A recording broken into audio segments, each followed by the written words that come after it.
Welcome into another All-22 Daily. I'm Chris Lombardi, and I'm joined by Ray Cotto. We are in the last position of the defense, right? We're moving to safety. And Ray, you're going to kick it off with Jordan Battle. Yeah, so I think I mentioned maybe a month or so back when we were just talking at a high level about this draft class before really diving in. I think around NFL Combine time, actually, so probably 2 months ago now, that there weren't any high-end safeties. We were being a bit harsh, I would say. But I did mention that I liked Jordan Battle and thought he was someone who we should keep an eye on in this draft class who maybe just wasn't getting talked about very often, right? So Jordan Battle, he's 6'1", 209 pounds, which is pretty standard in what you want to see from a size perspective with 32-inch arms. So again, that's like 63rd percentile, so above average there. Everything there from a body standpoint is above average. 8.5-inch hands, 5th percentile. I'm sure you'll love that. 4.55 40 with a 1.56 10-yard split. So again, pretty much everything about him is above average from a height, weight, speed perspective. Nothing spectacular, nothing to really ding him on, except for, I guess, hand size, if you will. As long as they're big enough to catch a football at that position, I think that's all that really matters. But my quick notes on Jordan Battle when you watch him is he's got a solid build. Nothing that really stands out as a deficiency on tape. He's very quick downhill, and his closing speed when either making a break on the ball or coming up to make a tackle was better than I anticipated. But at the same time, he's not very rangy in deep coverage. He's certainly not a center field type, but I think what maybe helps him is what we've seen lately in the NFL as far as the increase in frequency of just 2 deep shell coverages by defenses now. That kind of mitigates that lack of range, if you will, so to speak, because I think as a deep cover 2 safety, he's perfectly fine, right? He's just not a super athletic playmaker on the back end who can go from the opposite hash all the way to the sideline or something to make a play on the ball, which very few can do anyway. So I'm not really holding that too much against him. But again, he's aggressive and sound when coming downhill to make plays. He can be a bit hit and miss as a tackler, which is pretty much everybody these days. It's pretty common, to be honest. Maybe I'm just getting numb to that, but it seems like 80% of prospects I watch are just, they make most tackles, but then they'll have some bad whiffs or they'll get stiff-armed into the turf here or there. It just kind of comes with the territory these days. So all in all, Jordan Battle is what I see as a solid but unspectacular player. So he's likely to grade very well in the league because he's just assignment sound. He's where he needs to be, and he's quick to get there. But he's not a superstar. He's not going to be an elite top 5 level safety who's the cornerstone of a defense or someone you really build around. Just a very good, solid player, someone that you draft, you put in your starting lineup, and you don't worry about him. So I'm a fan overall, right? Not everybody's a superstar. You need guys like this on your team. You need guys like this to play important roles on your team. And I think he's someone that is up to the task. What's going to be my number one thing about him that I like? That you like? That I like. What's the number one thing? What do you think? That you like. I don't know. It's a trick. This is safety. It's not corner. I have no idea where you're going with this. No idea. He played over 3,000 snaps. Oh, yeah, that's right. I should have known that. Yeah. So you're talking about a guy with a lot of experience. A lot of experience. I was going to say his last name if you made me guess, but sure. I like that too. But no, it's the number of snap played. I think this class of safeties is one that looks like it lacks a lot of experience. And this is like one guy that has a ton of experience. He's a guy, like you said, I think is going to step into the league and be a starter and a solid player for a team. Never going to be a superstar, never going to be a top 5 player. Wanted to ask you, because it was a little convoluted what you said, so I want a little clarity. Do you think that he's a center fielder, or do you think that he's a strong safety? Because when I watched him, it seemed like he was maybe more a guy, like you said, comes downhill, not necessarily a guy that should be put in center field. Yeah, no, he's not a center fielder. He's a deep half safety at best. I don't want him patrolling the entire back end of the defense. But those guys are so rare these days anyway that who really is anymore, right? Yeah. So yeah, definitely more of the strong safety type with how he plays and how he comes downhill, and again is a deep half safety. Right, and normally I think that's less valuable, but in this class, I don't know if there's another guy that can do that as well as him. So he might have some value in this class. So I do like that about him. I don't really have much more to say about him. I'm going to move on. I'm going to go to Ji'Ayir Brown from Penn State. And Ray, usually when you give me a Penn State player to watch that I've never heard of, I'm just expecting a bag of crap. They won the Rose Bowl. They went 11-2. If it was just a bunch of bags of crap, they wouldn't be this good. I say when I haven't heard of them, right? And I haven't heard of this guy before you mention him to me.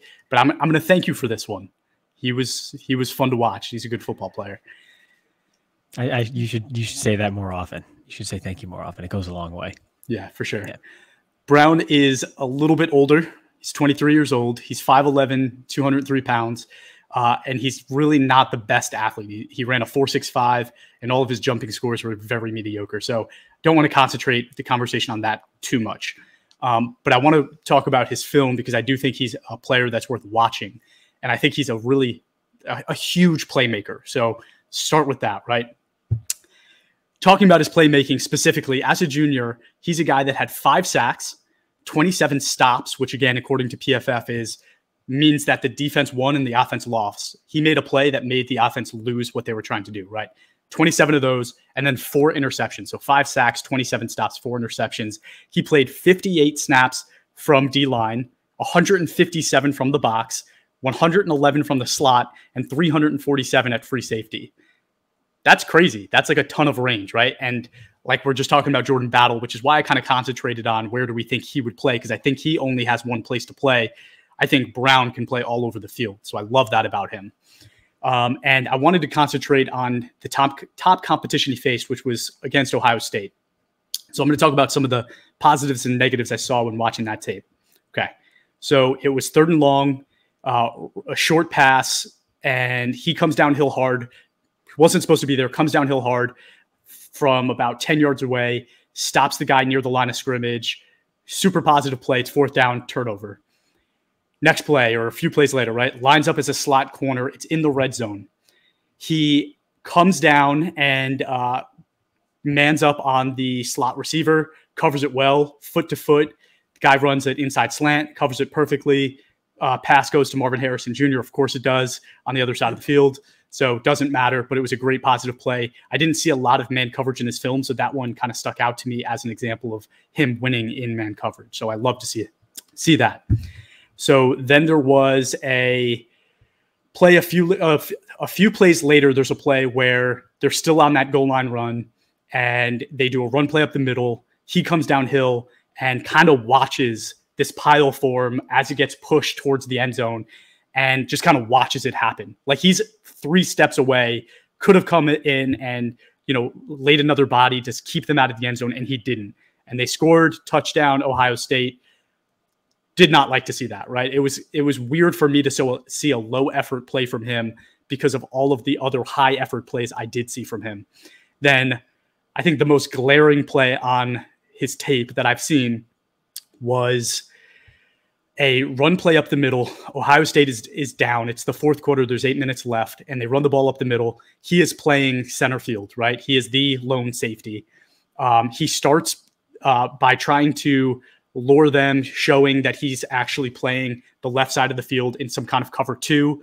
And then at the snap, he moves towards center field, right? So he's trying to fool them, right? Doesn't work at all. They run it up the middle. The running back actually has this humongous hole. So I will say his defensive line and linebackers left him out to dry.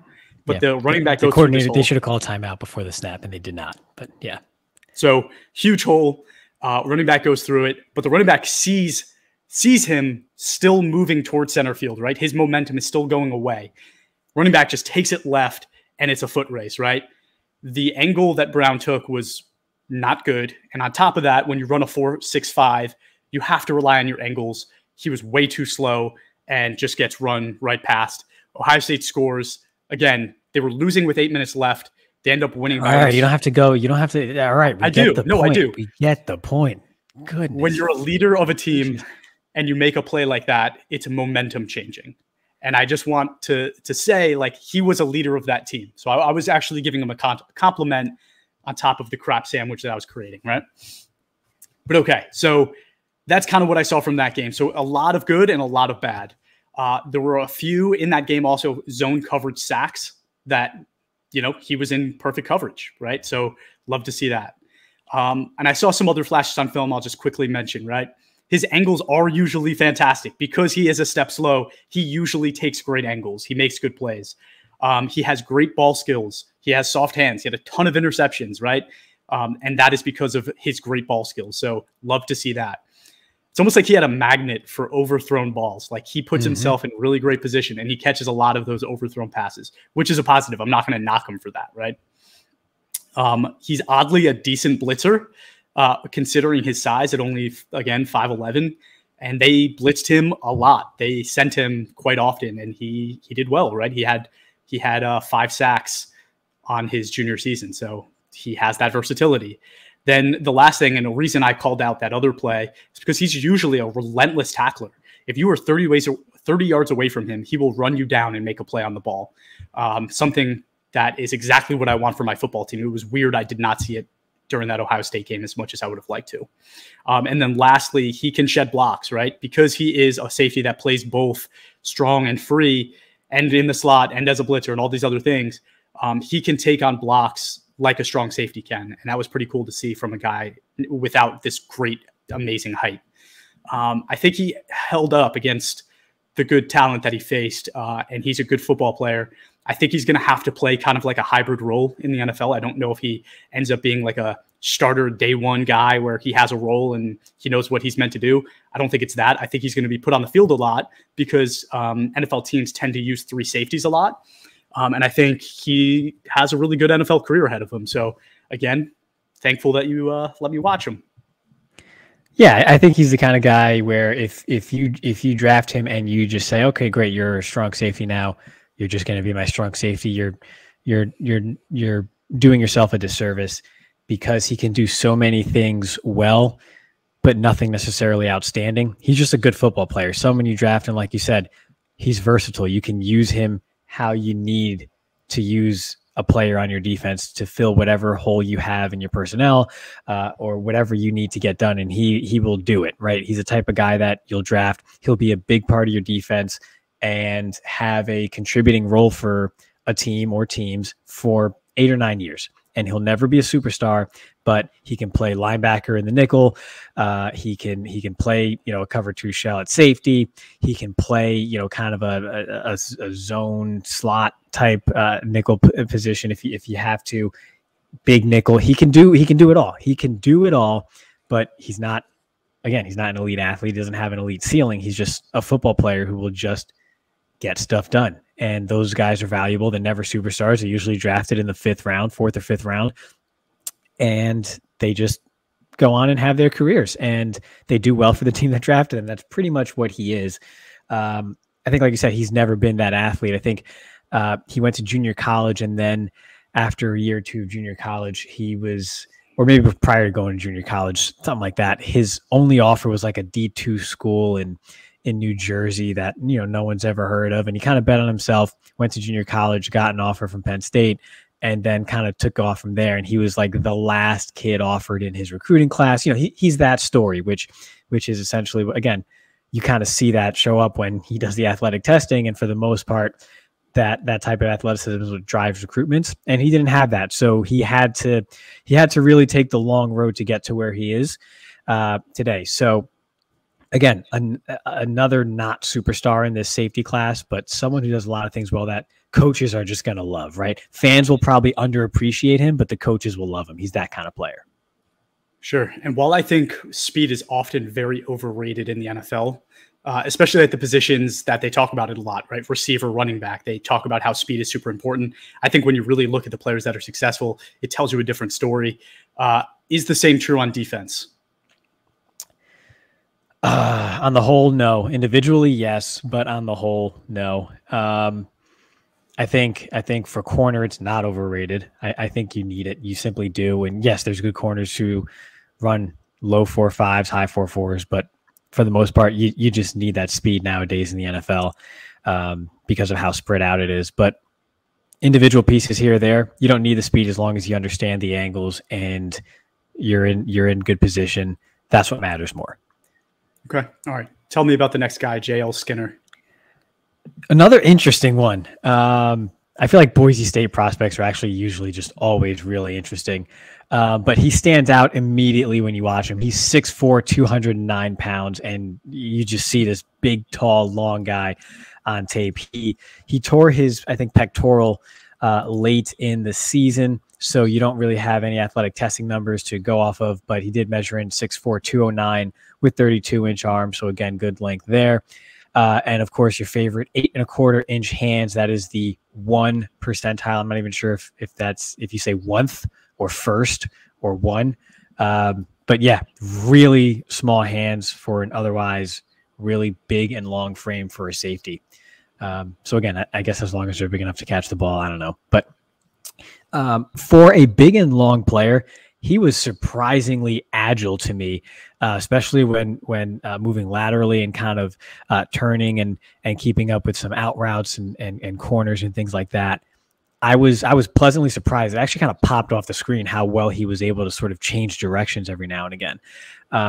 He's more of a volatile player than someone like Jordan Battle. In the sense that he's even quicker downhill to make plays on the ball, whether it's, again, in pass coverage or to come up and play the run. But he can be over-aggressive, and he'll miss more tackles. He'll lay more big hits, but he'll miss more tackles. And then the same kind of goes for him playing the ball downfield.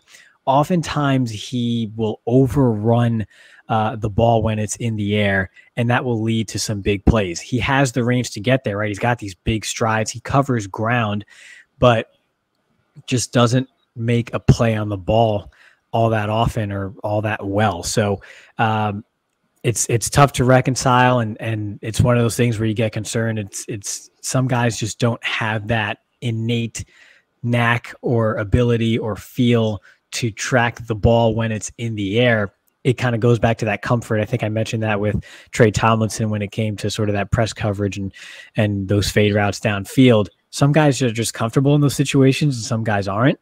And I'm not sure if it's a comfort thing for Skinner or if he's just so hair on fire when he plays that he just needs to slow down. But he's volatile. And when you're talking about a safety, you're supposed to be safe. It's the last line of defense. And he doesn't quite play that way. So with his size and his length and his physicality, albeit a bit up and down, is he better suited as a big linebacker, as a hybrid type player in a big nickel where he's not going to be asked to play the pass 30 yards downfield, whether in deep half quarters or center field? I definitely don't think he's a center fielder in that regard. Is he more of a big nickel player, a hybrid linebacker type in passing situations, with perhaps some upside given his frame? I think that may be more the play here because he has a lot of the same traits or positives to his game that Jordan Battle has, but a lot less control as a player, and that matters when you're talking safety. Do you know the kid from school that would you'd be playing basketball and the kid would show up? He's never played basketball before, but he's like this insane athlete, and it just turns into like he's always a step behind, so he ends up like fouling a ton, and like he's good, he's just always a step slow. He doesn't have instincts. It's a lot of what I saw with Skinner. Like he just looked like he was hesitant, and then he was trying to be like the athlete that he is. I don't love that about his game. I don't love, I actually don't love a lot about his game, but I do think that he, I liked your idea of maybe he's really meant to be some kind of like hybrid linebacker in the league, and I would not rely on him in being my last line of defense. Yeah, too volatile there. You're playing with fire. The upside, I think, is if you can turn him into an athletic, quote unquote, linebacker in passing downs, which the league is moving towards. So it's a good time for someone like this to be coming into the league too, right? I think 10 years ago, you say, okay, you're too small to be a linebacker and you're you're not very good in deep coverage as a safety, or you're too inconsistent. I won't say not good, because he does have some flashes, but too inconsistent for coaches to trust. And then he would have a short career as a result. I think this is a good time for a player like this to be entered into the league. It's just a matter if he takes to that role. And of course, the health, right? He did tear his pec for the most part. I mean, I'm sure he should be fine, but you never know about the medicals. Sure. And like, tell me if you disagree, but I think in an all-22 draft, I don't think I'm drafting him at all. I think I don't draft him, but I keep an eye on him, because I think 2 or 3 years down the road is when he might hit his sweet spot as he starts getting comfortable in the league and into a role that he can start showing some better instincts with. But until then, I don't think I even want to roster him. No. I'm definitely going more for someone like a Jordan Battle, who's consistent and will grade well, even if he's not a superstar. And I mean, we saw it at safety, right? It's hard to find good safeties in this league. There aren't many out there that grade consistently well. Even a Javon Holland had a down year after his torrid start, or his torrid, that means good, right? Sure. Great start to his career overall. So safety's a bit of a minefield too to navigate, and it's tough to find many good ones. And if you have one, you hold on to them. So I think if you have someone who's steady, that's sort of the move at safety, as opposed to maybe chasing ceiling because you like one specific thing about a player, whether it's their size or they're really fast or they got a ton of picks in college or whatever it is. You want to find that consistency, because that's what sort of wins the day at that position, which again is named after being safe. So don't overthink it and try to, put it all on, red 22 or something when you're supposed to be safe. Right. And I'll move it forward, talking about the last guy here, Antonio Johnson. He's a 21-year-old junior out of Texas A&M, 6'2", 198 pounds. And he just made my snap count threshold of 1,500 snaps in college. So love to see that. He graded very well as both a run defender and in coverage. As a sophomore, he had an 89.5 run defensive grade and an 88.7 coverage grade. And then as a junior, followed it up with some more great scoring. So 83.7 run defense grade, 79.7 coverage grade. So those numbers are fantastic. And it's actually some of the best we've seen of this class at safety. So on top of that, he played really good competition, right? He's not playing UConn, he's playing Alabama. So he did this against great competition. He missed some time this year with some injuries, but came back and was able to finish out the year. So I do like to see that as well. He was hungry to get back there and help his stock when it's about going into the NFL the next year. Teams want to see a guy finish strong, and I think he did that. But watching him for a second, third time, I didn't love what I saw nearly as much as I did the first time. I don't see an explosive playmaker, and I think this is going to sound really harsh, but I think his play is a little lazy. He's slow to react, and he has heavy feet when he's playing the run. Don't know if you saw this, Ray, but he legit never, ever wraps up when he tackles. He's just trying to hit stick people with his shoulder, and he misses a lot of tackles because of it, right? He gives up stupid yardage because he's not finishing a tackle. He's just trying to hit stick somebody because he's a little bit bigger, right? And he runs tall. Like he runs as if he's standing upright. Some guys you see do that are usually the short guys that can't see as well. So it's weird seeing it from a guy that's 6'2", right? It just doesn't make a lot of sense. And then his combine mirrors a lot of what I saw on tape, right? He ran a 4.52, which shows that he has good speed, but he only had a 31-inch vert, 118-inch broad jump, and did 8 reps of the bench press. Like, being that big and only doing 8 reps on the bench press tells me maybe you're a little lazy, right? Because you're not in the weight room working on your stuff. And all of those numbers are like bottom percentile. His vert and his bench press were bottom 5% of safeties. So not great, right? The list of things I like is a short list. He puts himself in position to be successful, right? Like those tackles he's missing, he's still there. Like he's still in the positions that he's in to make a play. He just wasn't making the plays. He has decent instincts. He's physically stronger than a lot of his competition because of just his natural size. But I think to be successful at the next level, he's going to have to show a sense of urgency that I did not see once in his game. He's going to have to develop technique that he won't be able to just rely on his size and strength. And I think he needs to show passion for what he's doing that I didn't see. Again, I think I'm being really harsh, but this is a guy that I think initially people were talking about being a first-round talent. I think people are still talking about him being a second-round talent. With what I saw on tape, I don't take a shot on him in an actual NFL draft to the 4th round, and in an all-22 draft, I'm not sure I do at all. Yeah, you are harsh. I think he's a wake-up call player. I think he's the type of player that gets drafted into the league and then finds out really quickly that you're not at Texas A&M.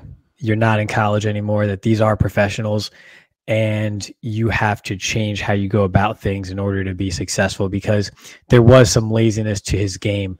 He did take some plays off.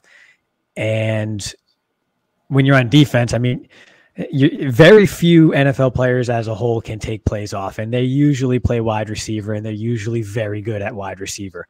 It's very rare that a defensive player can get away with taking some plays off. At safety. So I think, especially at safety. So I think he's a wake-up call player, and that's something he's going to learn very quickly in the league, that the attention to detail really matters, and you got to be on every day, every hour, every meeting, every rep. And if he takes well to that, I do think there's upside there. The thing that I have with Antonio Johnson is I'm not sure exactly what to do with him, because when you look at him, you go, all right, he's a long player. He's 6'3". He's fast. I kind of want him back deep, but as far as where he looked comfortable playing, it was more so when he was lined up in the slot, but I don't see him as a slot defender in the NFL. So I think there's a little bit of projection into how he fits best to a team. And I think that's my biggest on-field question mark, along with how he takes two off the field, because I agree. You watch him and you saw things that you like and you go, okay, yeah, that's good. Oh, okay. He's moving pretty well here. I like how he's, how he's sort of covering some ground here, but then he would not finish the play when he's in position to make a tackle or something, which I said it 20 minutes ago. It's kind of everybody. So I don't hold it too much against him, but it is something that has to be cleaned up. I just have questions about where he's going to fit best in the league. Where is someone going to put him? Because I think he looks best in the slot, but don't think he profiles best in the slot in the NFL. So, that's one thing I want to see. And then same thing as far as, are you going to get your hands on the ball? Are you going to get a lot of interceptions? He only had one throughout his entire college career. And that's usually not something that gets a lot better in the league. You don't go from one college career interception to, 4 a year in the NFL. It very rarely, if ever, works out that way. So that's another question I have. So I kind of like the athleticism there and what he could become. So I may take a shot at him late in a rookie draft, maybe 6th or 7th round, depending on what's left, what's on the board, if I don't have anything that I really need to plug as far as a need goes. But I'm keeping an eye on him. It's definitely not someone I rely on early on in his career until I figure out exactly how he's going to fit in the NFL and what his role is going to be. Sure. That's fair. I think I was also skewed a bit, right? Because I just had watched Ji'Ayir Brown, and he is like such a high effort player. And then I go and watch Jordan Battle, who's also a very high effort player. And then I go to JL Skinner and Antonio Johnson, and they just weren't. And on top of that, we're coming off of one of the best safety classes I think we've seen in our lifetime, full of these high effort players, full of guys with range and size and skills that I don't think we saw from anybody this year. So it's hard to be, what's the word, like in a class where there's 15 first round picks, but you need to take 32 guys. It's hard to think that way, right? And that's, I think, what we have to do a little bit when we're looking at these guys. So maybe I was a little bit harsh, but that's, I think, to sum up kind of the safety classes, it's just that kind of a class. Yeah, it's not the one to get excited about, and you'd rather not need safety in a class like this, but there are some guys, like I said, I like Battle. I like you like Ji'Ayir Brown. I kind of like him too, right? Again, you can't be looking for a superstar here. You have to look for, again, safety. That's how you kind of got to approach this position group in this class, because you're not going to find that perennial 8-time Pro Bowler. They're just not here, or at least they're not prospecting as that as we sit here today. Right. Okay, everyone. So that's us wrapping up the defensive position group. So next episode, we're going to get into defensive rankings. It was a lot of fun when we did the offense. Super excited to do it for the defense. And then we might get into the mock draft business a little bit, which will be fun. So thank you, everyone, for tuning in. If you haven't yet, give us a follow on Twitter, Instagram, Facebook, and TikTok at all22_PFF, and leave us a review wherever you listen to your podcast. Thanks so much.